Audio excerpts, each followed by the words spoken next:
Assalamualaikum warahmatullahi wabarakatuh. Perkenalkan, nama saya Silviana, NIM 2017-53111. Untuk kali ini saya akan mempresentasikan atau menjelaskan tentang materi membangun web e-bisnis.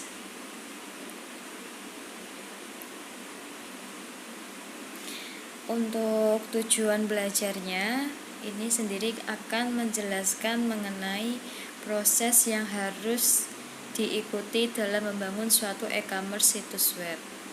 Kemudian menjelaskan isu-isu utama sekitar keputusan untuk outsourcing, pengembangan dan atau hosting. Mengidentifikasi dan memahami pertimbangan utama dalam memilih server dan perangkat lunak e-commerce service. Memahami isu-isu dalam memilih hardware yang paling sesuai untuk e-commerce. Dan yang terakhir adalah mengidentifikasi tambahan alat yang dapat meningkatkan performa situs. Membangun situs e-commerce melalui sebuah pendekatan yang sistematis.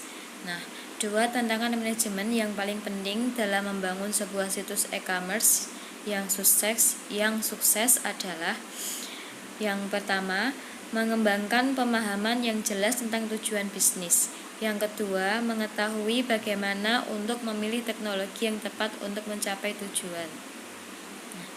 Berikut adalah potongan teka-teki pembangunan situs, bidang utama di mana Anda akan perlu untuk membuat keputusan dalam membangun sebuah e-commerce atau e-bisnis.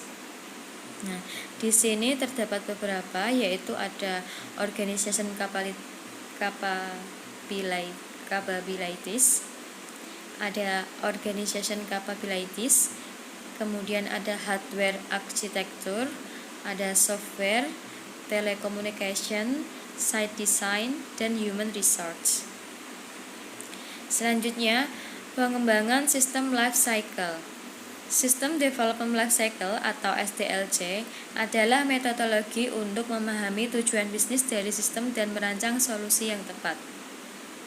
Pada pengembangan SDLC ini terdapat beberapa langkah, yaitu yang pertama ada sistem analis atau perencanaan, kemudian desain sistem, membangun sistem, pengujian, dan yang terakhir adalah pelaksanaan. Berikut adalah gambaran situs web pengembangan sistem life cycle atau SDLC. Nah, di sini yang pertama kita melakukan sistem analis atau perencanaan terlebih dahulu. Kita merencanakan seperti apa sistem yang akan dibuat terlebih dahulu. Kemudian ada sistem desain. Nah, selanjutnya kita mendesain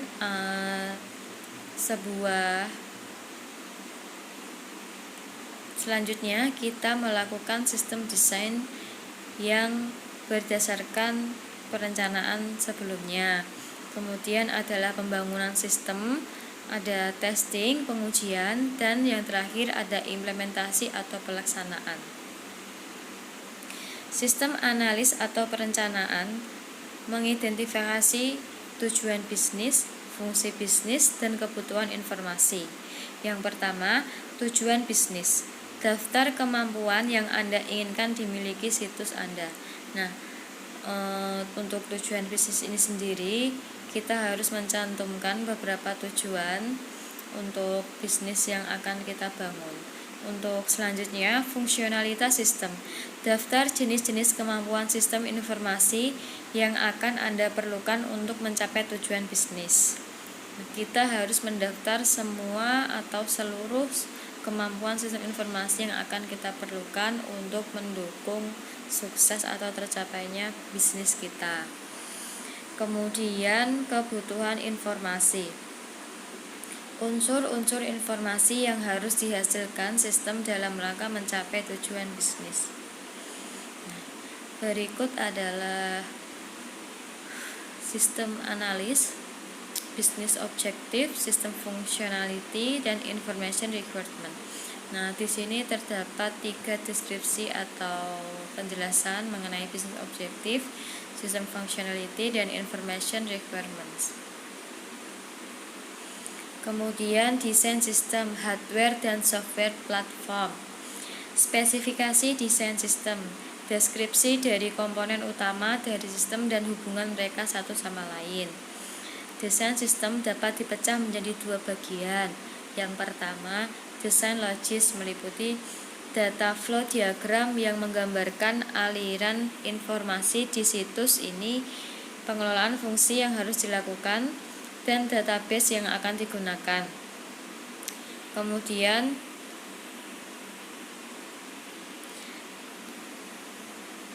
deskripsi keamanan dan sistem darurat cadangan dan kontrol yang akan digunakan.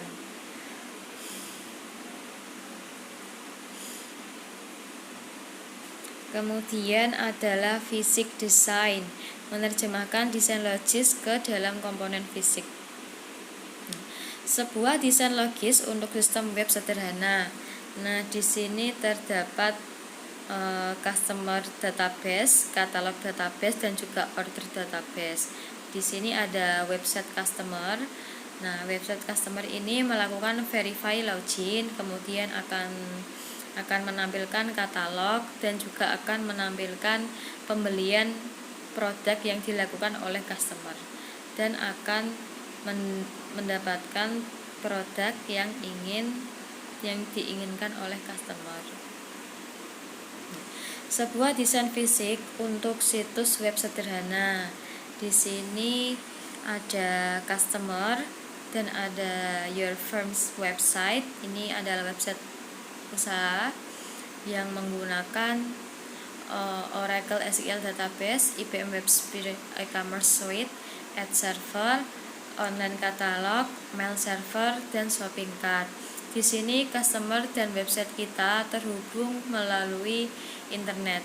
Jadi customer dan website kita saling terhubung dengan internet. Membangun sistem in-house versus outsourcing. Nah, sebelumnya outsourcing, menyewa sebuah vendor. Kalau kita menggunakan outsourcing, kita harus menyewa sebuah vendor luar untuk menyediakan layanan yang terlibat dalam membangun situs. Untuk memutuskan, membangun sendiri atau outsourcing. Membangun tim Anda sendiri dengan set memerlukan keterampilan beragam. Pilihan perangkat lunak, kita harus menanggung resiko dan manfaat yang mungkin akan terjadi. Kemudian tuan sendiri versus outsourcing. Nah, hosting, kita memerlukan hosting dan CO location. Untuk hosting sendiri, perusahaan hosting bertanggung jawab untuk memastikan situs bisa diakses 24 jam per minggu untuk biaya per bulanan. Nah, untuk CO location, pembelian perusahaan atau sewa server web dengan kontrol atas operasi, tetapi server terletak di fasilitas fisik vendor.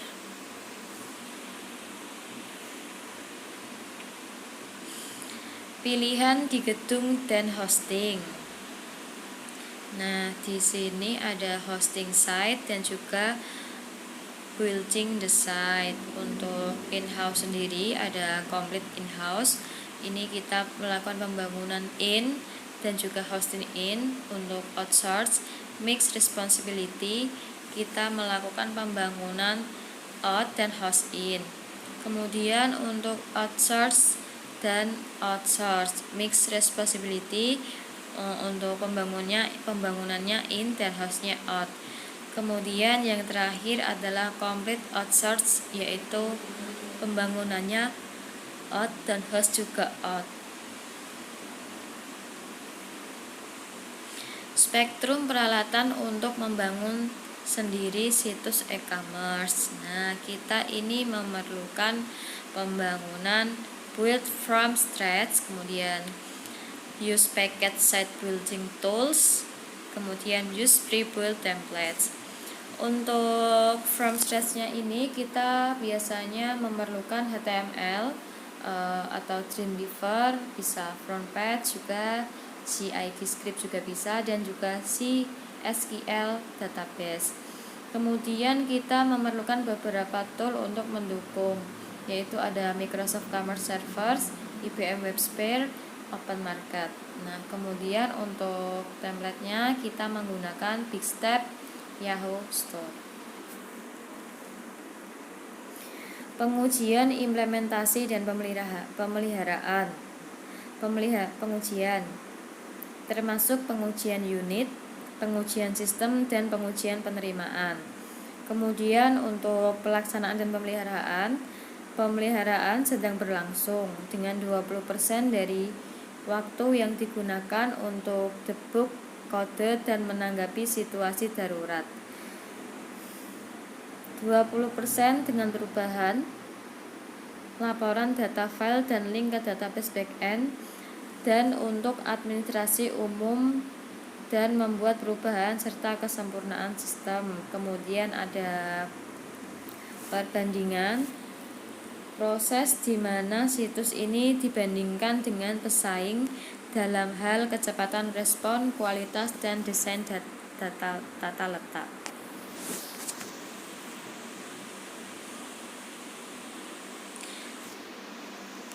Faktor-faktor optimasi situs web di sini ada 3. Ada page generation, page content, dan juga page delivery.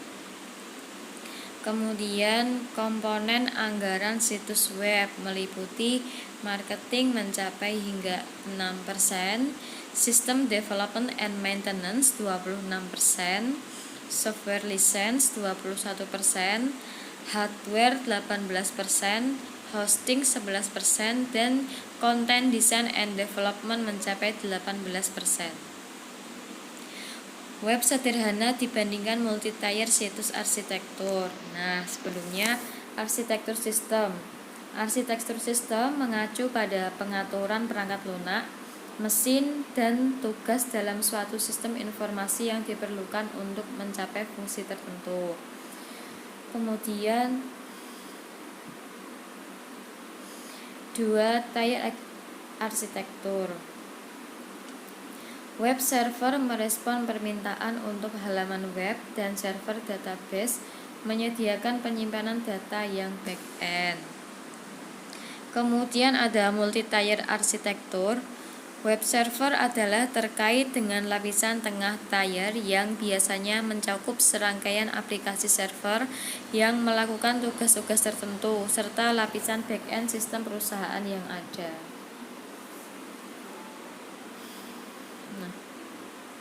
Berikut adalah gambaran 2 tier arsitektur e-commerce. Nah, di sini terdapat user requires for page, kemudian ada dynamic content database yang saling terhubung melalui web server, yang terhubung melalui satu web server. Kemudian ini adalah gambaran multi-tier e-commerce arsitektur. Di sini terdapat 3 layer. Yang pertama ada web server layer, kemudian middle tier layer, dan ada back-end layer.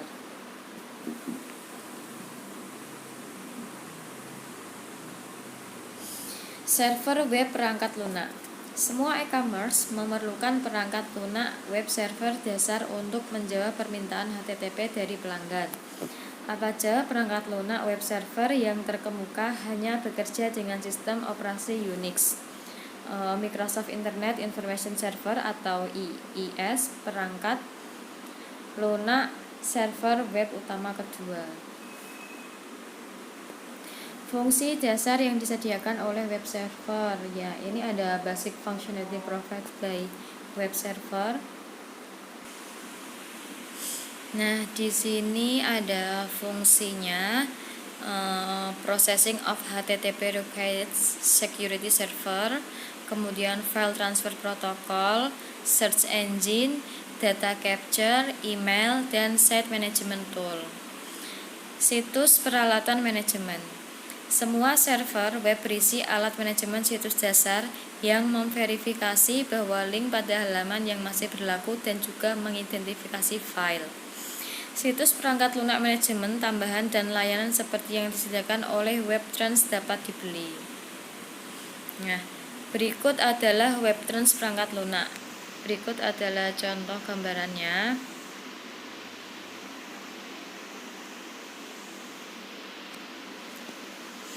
Nah, WebTrans perangkat lunak.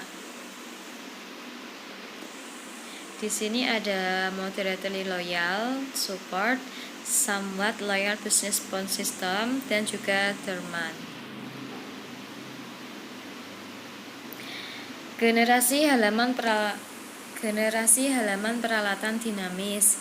Halaman dinamis generasi isi dari halaman web yang disimpan sebagai objek dalam database, bukannya keras kode dalam HTML, dan diambil bila diperlukan dari database.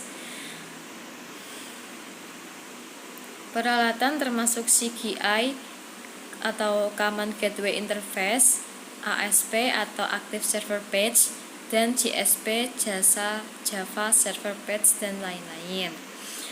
Menurunkan biaya menu, memungkinkan segmentasi pasar online mudah, dan memungkinkan bebas biaya diskriminasi. Aplikasi web server adalah program perangkat lunak yang menyediakan fungsionalitas bisnis yang spesifik yang dibutuhkan dari sebuah situs web. Nah, apakah contoh dari perangkat lunak middleware? Sejumlah jenis yang tersedia menyediakan berbagai fungsi. Berikut adalah application server and their function. Untuk application servernya ini ada catalog display, transaction processing atau shopping cart, ada list server, proxy server, mail server, audio atau video server, chat server, news server, fax server, groupware server, database server, ad server, auction server, dan B2B server. E-commerce merchant server perangkat lunak. Fungsinya menyediakan fungsionalitas dasar yang dibutuhkan untuk penjualan online, termasuk katalog online, keranjang belanja, dan juga pemrosesan kartu kredit. Parquet Merchant Server Software atau e-commerce suites menawarkan lingkungan yang terintegrasi yang menyediakan fungsionalitas dan kemampuan yang dibutuhkan untuk mengembangkan canggih customer-centric situs. Kunci faktor yang harus dipertimbangkan dalam memilih.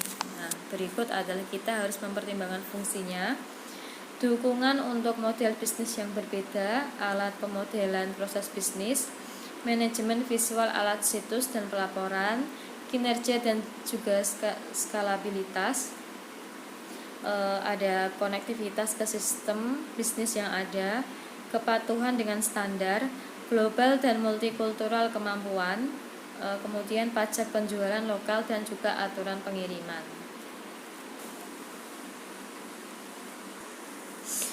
Digunakan secara luas mid-range dan high-end e-commerce suites. Nah, berikut produknya ada Microsoft Commerce Server 2002 Enterprise Edition, dan ada IBM WebSphere Commerce Professional Entry Edition, ada Professional Edition, kemudian ada Broad Vision One-to-One Commerce, ada Interworks Commerce Exchange 6.0, ada Intershop United Commerce Management atau Infinity B2C Solution, dan ada Blue Martini Commerce. Memilih perangkat keras untuk situs e-commerce. Nah, biasanya pilihan kita harus mengacu pada semua peralatan komputasi yang mendasari bahwa pengguna sistem untuk mencapai fungsionalitas e-commerce. Tujuannya adalah untuk memiliki kapasitas platform yang cukup untuk memenuhi permintaan puncak, tetapi tidak terlalu banyak sehingga Anda tidak membuang-buang uang. Kemudian penting untuk memahami faktor-faktor yang berbeda yang mempengaruhi kecepatan, kapasitas, dan skalabilitas dari sebuah situs. Ya. Berikut adalah faktor in right sizing and commerce platform. Di sini ada site type, ada publish subscribe, ada shopping, customer self service, trading, dan juga web service B2B.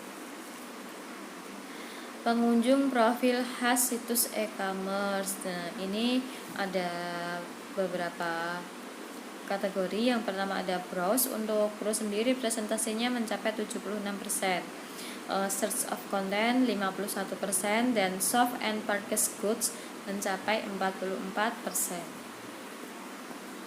Nah, berikut ada 8 vertical and horizontal scaling technique. Di sini tekniknya ada dan juga aplikasinya juga ada. Untuk teknik sendiri ada use a vestige computer, ada create a cluster of computer, use appliance server, segment workload, batch request, manage connection, dan aggregate user data cache. Nah, berikut adalah scaling vertical system. Nah, ini awalnya adalah RAM-nya hanya 64 GB, kemudian berkembang menjadi 128 hingga 256. Nah, untuk scaling horizontal system ini adalah gambarannya. Kemudian improving the processing architecture of your site. Di sini ada arsitektur improvement dan juga deskripsinya. Desain situs web untuk dasar pertimbangan bisnis. Biasanya ini untuk mencapai fungsi bisnis dasar dari suatu sistem atau suatu web, ya perlu menyadari pedoman desain untuk perangkat lunak yang dapat membangun konten aktif dan fungsi. Untuk sistem atau situs web yang dirancang buruk mendorong pelanggan pergi. Jadi kita sebisa mungkin harus merancang situs web yang baik agar pelanggan tertarik. Berikut adalah situs web fitur yang mengesalkan pelanggan. Ini ada link yang menampilkan give error reports, kemudian ada slow to load atau loadingnya lama, kemudian ada force to download plugin. Ketika harus mendownload kita harus masuk terlebih dahulu atau login terlebih dahulu. Ada site timeout, poorly named links, too many clicks, crowded layout, ada no skip button at introduction, no search feature, dan confusing layout. Nah, berikut adalah faktor dan description, the 8 most important factor in success e-commerce site design. Ini adalah kunci utama untuk kesuksesan dari e-commerce. Yang pertama itu kita harus memperhatikan faktor fungsi atau functionality dan informational. Jadi sistem yang kita buat itu harus berfungsi dan informatif. Kemudian ada ease of use, reduce navigation, ease of purchase, multi-browser functionality, simple graphic, dan legible text. Alat untuk interaktivitas dan konten aktif. Yang pertama ini ada CGI, ada Common Gateway Interface. Set standar untuk komunikasi antara browser dan program yang berjalan pada server yang memungkinkan untuk interaksi antara pengguna dan server. Kemudian ada ASP, ada Active Server Page. Ini memungkinkan programmer menggunakan Microsoft IIS paket untuk membangun halaman dinamis. Kemudian ada Java, memungkinkan programmer untuk menciptakan interaktivitas dan konten aktif pada komputer klien. Dan yang terakhir ada JSP atau Java Server Page. Mirip dengan CGI dan ASP, memungkinkan pengembangan untuk menggunakan kombinasi dari HTML, JSP, dan JavaScript untuk secara dinamis menghasilkan halaman web dalam menanggapi permintaan pengguna. Alat untuk interaktivitas dan konten aktif ini lanjutan yang tadi masih ada JavaScript, bahasa pemrograman yang diciptakan oleh Netscape yang digunakan untuk mengendalikan objek pada halaman web dan menangani interaksi dengan browser. Kemudian ada ActiveX, bahasa pemrograman yang diciptakan oleh Microsoft untuk bersaing dengan Java. Kemudian ada VBScript, yaitu bahasa pemrograman yang diciptakan oleh Microsoft untuk bersaing dengan JavaScript. Kemudian ada ColdFusion, sebuah lingkungan server side yang terintegrasi untuk mengembangkan aplikasi web interaktif. Set kebijakan informasi.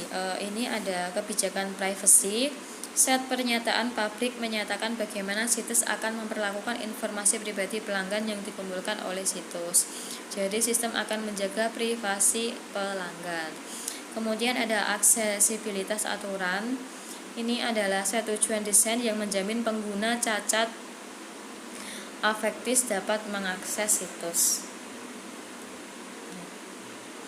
Berikut adalah referensi yang digunakan ini.